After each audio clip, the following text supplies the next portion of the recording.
আপনারা দেখছেন জি live news. মুখ্যমন্ত্রীর হুঁশিয়ারির পরই দুর্গাপুরে গ্রেফতার তৃণমূলের দুই নেতা। তৃণমূলের ব্লক সহ সভাপতি সহ প্রাক্তন কাউন্সিলর। বৃহস্পতিবার রাতেই দুর্গাপুরের কোকোভেন থানা 42 নম্বর ওয়ার্ডের প্রাক্তন কাউন্সিলর প্রিয়াঙ্কা পাঁজার স্বামী রিন্টু পাঁজা ও তৃণমূলের 3 নম্বর ব্লকের প্রাক্তন সাধারণ সম্পাদক অরবিন্দ নন্দীকে থানায় নিয়ে আসে। রিন্টু পাঁজা বর্তমানে তৃণমূলের 3 নম্বর ব্লকের সহ সভাপতি।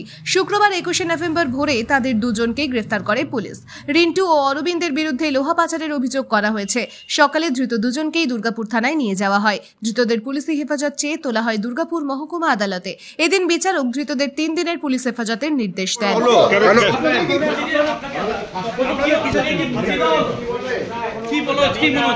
আমাকে শুধুমাত্র ডাকলো, ফোন করে বললো 5 মিনিটের জন্য আসো, দরকার আছে। দল কি ফাঁসি দিল? দল কি নন্দী আর তোমার দল কি পাশে আছে? হ্যাঁ, দল একদম পাশে আছে। এগুলো সবই আইওয়াস চলছে।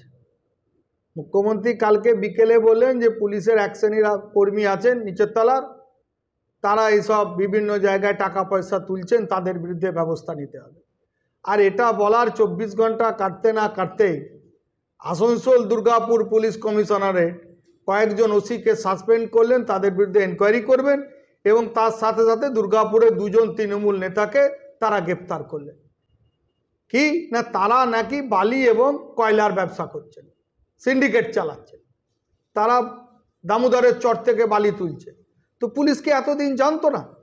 যদি না জেনে থাকে তাহলে 24 ঘন্টা অতিক্রান্ত হওয়ার পরই হবার আগেই সঙ্গে সঙ্গে তারা ধরলো কি করে? তার মানে পুলিশ প্রশাসন সব জানতো। একটা ভাগ পুলিশ প্রশাসনের হাত ধরে নবান্ন পর্যন্ত যেত, সেটা পরিষ্কার। 2 নম্বর হচ্ছে সাদি এইটাই না, এই তৃণমূলের নেতারা ডিবিসির জমি দখল করে সেখানে হুচুকডাঙ্গা বলে একটি জায়গা আছে, সেখানে বিরাট একটি লজ চালায়।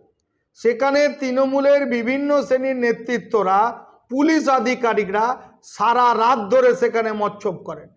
তাহলে একটা সরকারি জায়গা দখল করে কি করে সেখানে দিনের পর দিন তারা ব্যবসা করতে পারছেন? 27 জুন মাননীয় মুখ্যমন্ত্রী মমতা বন্দ্যোপাধ্যায় নবান্নের সভাঘর থেকে বলেছিলেন যে দুর্গাপুর শিল্পাঞ্চলের তোলাবাজ নেতারা তোলাবাজি করছে, তারপরেও পুলিশ প্রশাসনের ঘুম ভাঙেনি।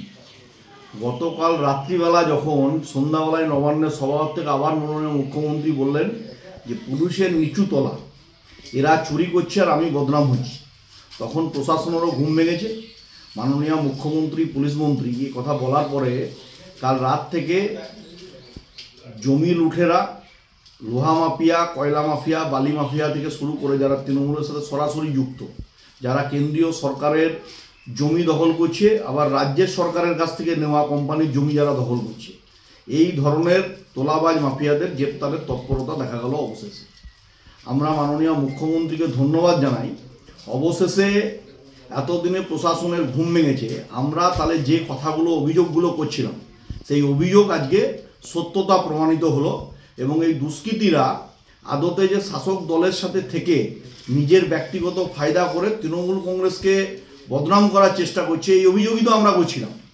আজকে সেই অভিযোগ সত্যতার সাথে প্রমাণিত হয়েছে এবং দোষীদের গ্রেপ্তার করে যাতে উপযুক্ত শাস্তি দেয়, মানুষ এটাই আশা করে রাজ্যের নিরপেক্ষ প্রশাসনের কাছ থেকে, যদি এই প্রশাসন নিরপেক্ষ হয়।